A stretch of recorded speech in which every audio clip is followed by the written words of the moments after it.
धर्मराज युधिष्ठिर ने उत्पन्ना एकादशी की उत्पत्ति, महिमा और महात्म्य आदि सुनकर भगवान कृष्ण से कहा, हे परम पूजनीय भगवान कृष्ण, हे त्रिलोकीनाथ, आप सभी को मोक्ष और सुख देने वाले हैं। मैं आपको प्रणाम करता हूँ। हे प्रभु, आप सभी पर कृपा करते हैं। मेरी एक जिज्ञासा को कृपा पूर्वक शांत कीजिए। तब भगवान कृष्ण ने कहा, हे धर्मराज, जो कुछ भी जानना चाहते हो निर्भय होकर कहो, मैं अवश्य ही तुम्हारी जिज्ञासा को शांत करूंगा। तब धर्मराज कहने लगे, हे प्रभु, यह जो आपने मार्गशीर्ष मास के कृष्ण पक्ष की एकादशी के विषय में बताया है, उसे सुनकर मुझे बड़ी ही शांति प्राप्त हुई। अब आप कृपया कर मार्गशीर्ष मास के शुक्ल पक्ष में जो एकादशी पड़ती है, उसके विषय में भी बताने की कृपा करें। उसका नाम क्या है? उस दिन कौन से देवी देवता की पूजा की जाती है और उसकी पूजन विधि क्या है? इस व्रत को करने से मनुष्य को क्या फल मिलता है? हे प्रभु, मेरे इन प्रश्नों का विस्तार सहित उत्तर देकर कृपया आप मेरी जिज्ञासा को दूर कीजिए, तो आपकी बड़ी कृपा होगी। धर्मराज की बात सुनकर भगवान कृष्ण कहने लगे, हे धर्मराज, तुमने बहुत ही श्रेष्ठ प्रश्न किया है, इसलिए तुम्हारा यश संसार में फैलेगा। मार्गशीर्ष मास के शुक्ल पक्ष की एकादशी अनेक पापों को नष्ट करने वाली है। संसार में इसे मोक्षदा एकादशी के नाम से जाना जाता है। इस एकादशी के दिन श्री दामोदर भगवान का धूप दीप नैवेद्य आदि से श्रद्धा और भक्ति पूर्वक पूजन करना चाहिए। हे कुंती पुत्र, इस एकादशी व्रत के प्रभाव से नरक में गए हुए माता पिता पितर आदि को स्वर्ग की प्राप्ति होती है। हे धर्मराज, अब मैं तुमसे एकादशी व्रत की कथा कहता हूँ, ध्यान पूर्वक सुनो। वैखानस नाम का एक राजा प्राचीन नगर में राज्य करता था। उसके राज्य में चारों वेदों के ज्ञाता और ब्राह्मण रहा करते थे। राजा अपनी प्रजा का पालन पुत्रवत किया करता था। प्रजा भी अपने राजा को बहुत प्रेम करती थी। एक रात को स्वप्न में राजा ने अपने पिता को नरक की यातनाएं भोगते देखा। इस प्रकार का स्वप्न देखकर राजा बड़ा ही व्याकुल हुआ। वह सुबह होने का बेचैनी से इंतजार करने लगा और सुबह होते ही उसने राज पुरोहितों को बुलाकर अपने रात्रि के स्वप्न की बात बताई। कहने लगा, हे ब्राह्मणों, रात को स्वप्न में मैंने अपने पिता को नरक की यातनाएं भोगते देखा है। उन्होंने मुझसे कहा है कि हे पुत्र, मैं घोर नरक भोग रहा हूँ, मेरी यहाँ से मुक्ति कराओ। हे राज पुरोहित जी, जब से मैंने अपने पिता के यह वचन सुने हैं, तब से मुझे चैन नहीं है।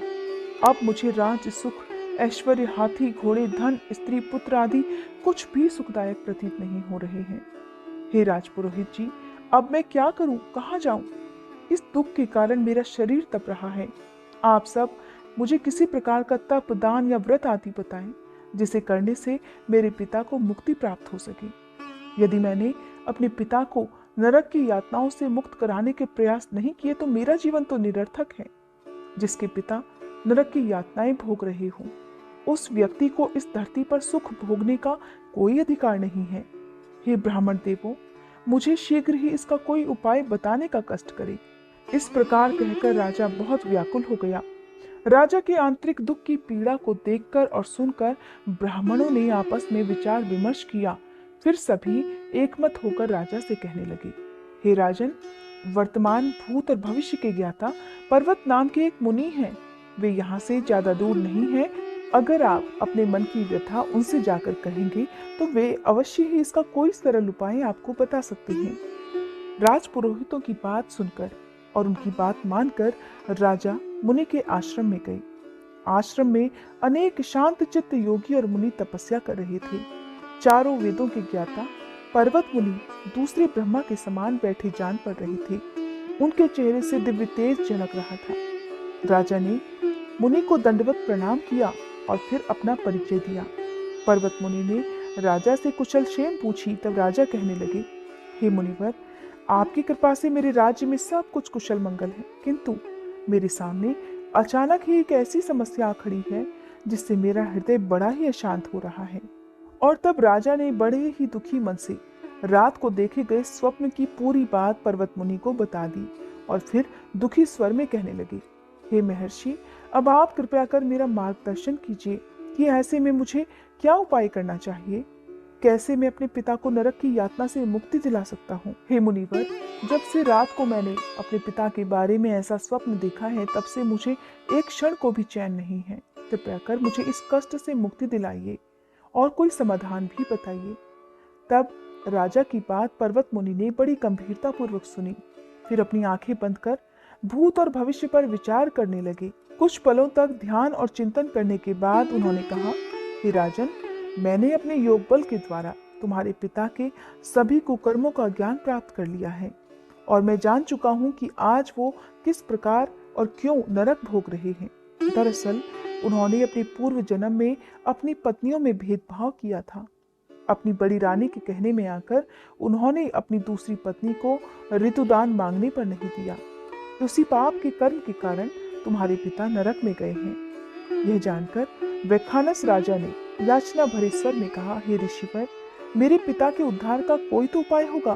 कृपया आप मुझे उस उपाय को बताने की कृपा करें कि किस प्रकार मेरे पिता इस पाप से मुक्त हो सकेंगे। तब पर्वत मुनि कहने लगे, हे राजन, मार्गशीर्ष मास के शुक्ल पक्ष में जो एकादशी होती है उसे मोक्षदा एकादशी कहते हैं और यह मोक्ष प्रदान करने वाली होती है। आप इस मोक्षदा एकादशी का व्रत श्रद्धा और निष्ठा के साथ करें और उस व्रत के पुण्य को संकल्प करके अपने पिता को अर्पित कर दें। एकादशी व्रत के पुण्य से आपके पिता को अवश्य ही नरक से मुक्ति मिल जाएगी।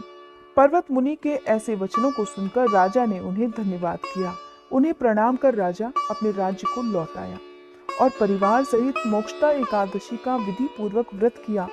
इस व्रत के पुण्य को राजा ने अपने पिता को अर्पित कर दिया और फिर इस व्रत के प्रभाव से राजा के पिता को सहज ही मुक्ति मिल गई। स्वर्ग को प्रस्थान करते हुए राजा के पिता ने कहा, हे पुत्र, तेरा कल्याण हो। इतना कहकर राजा के पिता ने स्वर्ग को प्रस्थान किया। इसलिए हे धर्मराज, जो मनुष्य मार्गशीर्ष मास के शुक्ल पक्ष की एकादशी का उपवास करते हैं, उनके सभी पाप, सभी कष्ट, सभी दुख दूर हो जाते हैं और अंत में वे स्वर्ग लोक को प्राप्त होते हैं।